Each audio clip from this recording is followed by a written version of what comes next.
Hi, I'm Mr. V. This is Algebra 1b, the second half. We're in Unit 6 on polynomials. And on this lesson, we're going to talk about multiplying polynomials, binomials and polynomials. And we're going to be using algebra tiles to do so. By the end of the lesson, you should be able to say, I can multiply a binomial by a trinomial or a polynomial using algebra tiles. We'll do this another way in another lesson. So we started off by looking at the bell work, which was this problems, and students were supposed to put in their answers for each of these. So I'm going to go through them. This is using algebra. We'll be using the inverse operation. So 6 plus 2a is equal to 0 is our first question.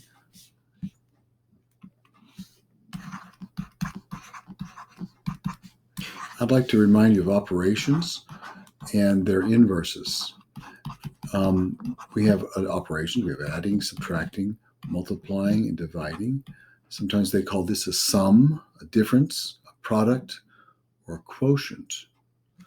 And the inverse operation, which means the one that undoes it. So these are inverses. And this would be the inverse of adding is subtracting. The inverse of subtracting is adding. Inverse of multiplying is dividing, and the inverse of dividing is multiplying. So here I'm adding these. I want to isolate the variable. I want to get this by itself. So the inverse of adding is to subtract. I'm going to subtract 6 from both sides of this equation. Now notice a negative 6 is equal to a negative 6. Anytime you add equations, you get an equation. And anything you do to the left side of the equation, you do to the right side of the equation. So here we're going to subtract. This is a property of equality. I'm going to draw a line every time I use a property of equality. So I have 2a is equal to negative 6. Now the a is not isolated. It's not by itself. Here I'm multiplying.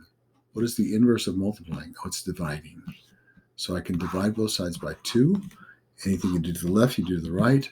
Property of equality, a division property of equality. Draw a line. And we end up with a is equal to negative 3. So this is using algebra to do it. Some people would try to do this using just arithmetic. Well, what do I have to go to 6 to get to 0? I have to subtract 6, so a has to be negative 3. But doing it with algebra is what I just demonstrated. I'll do this next one too. Maybe you look at this and you say, well, b has to be 0 because 7 times 0 is going to be 0.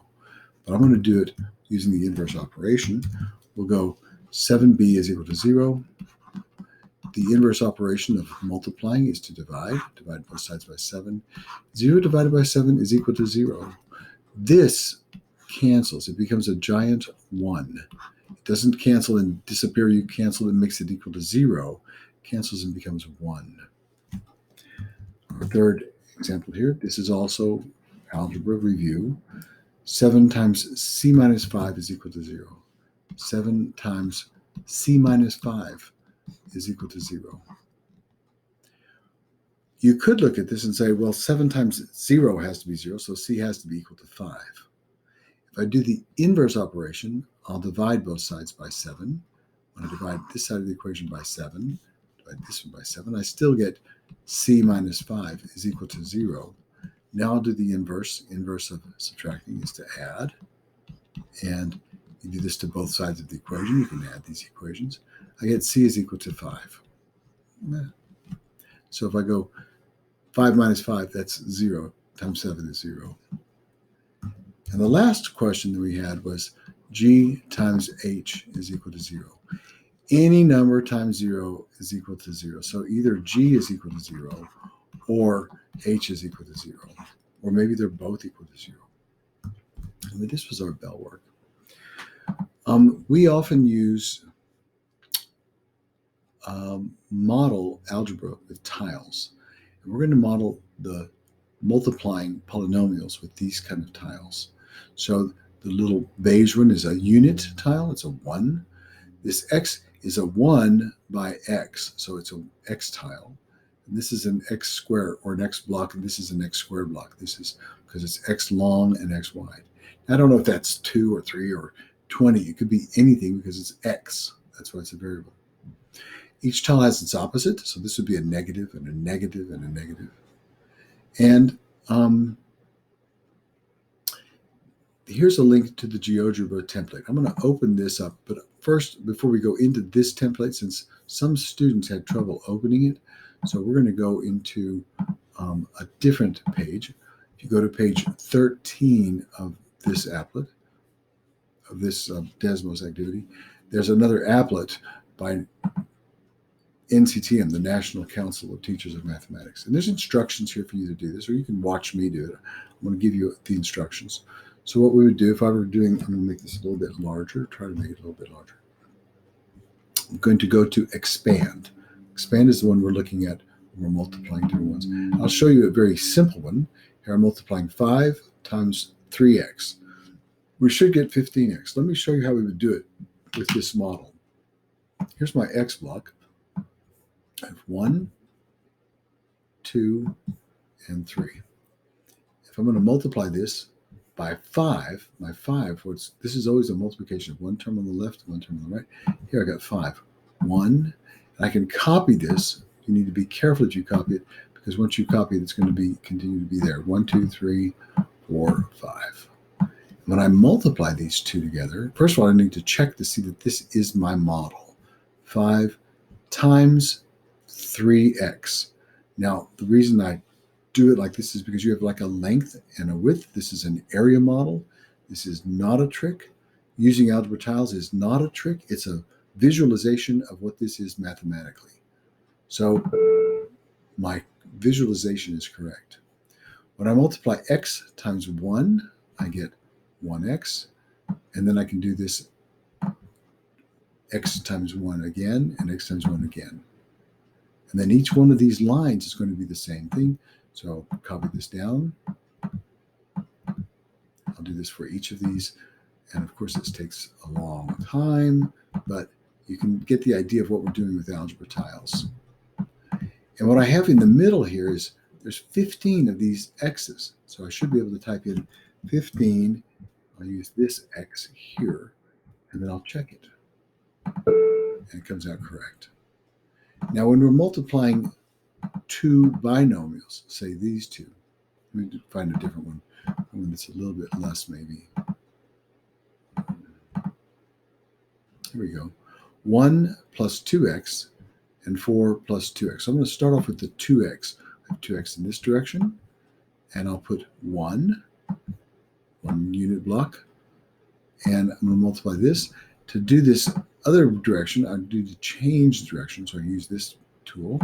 And I'm going to go 1, 2, and I'll add 4 unit blocks and see if my model is correct. 1, I'll copy this, 2, 3, 4.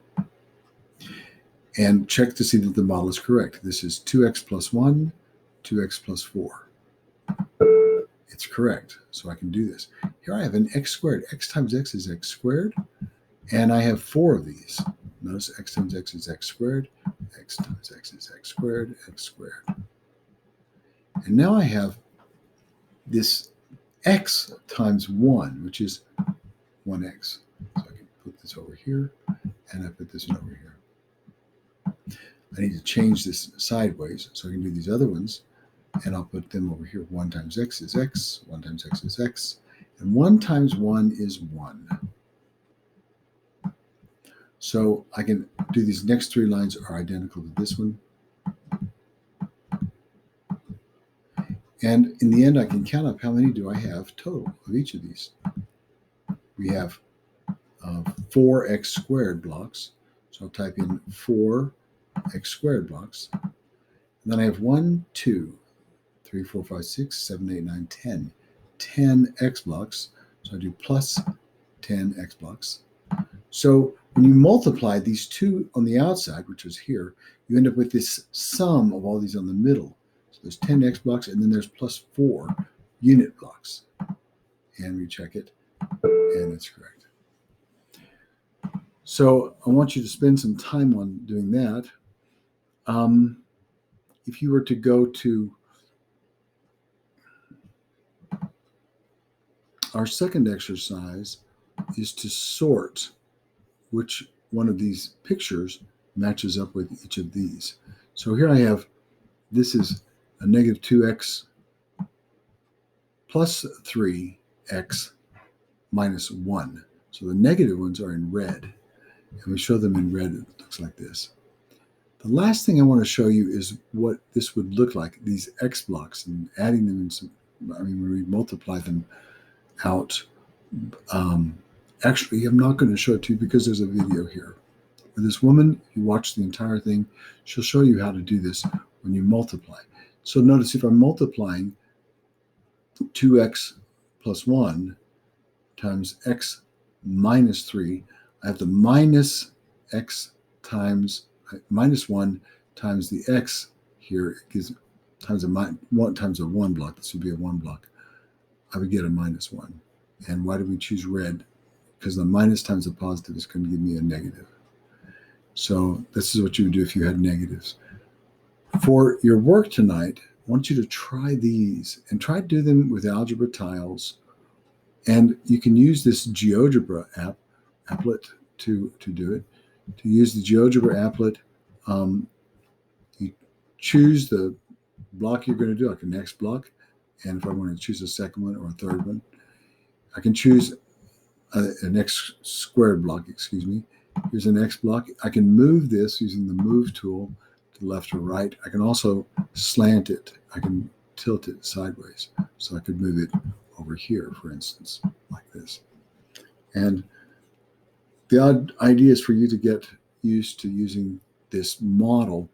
Tomorrow we'll talk about the foil and the area model where we don't use tiles. Good luck and success.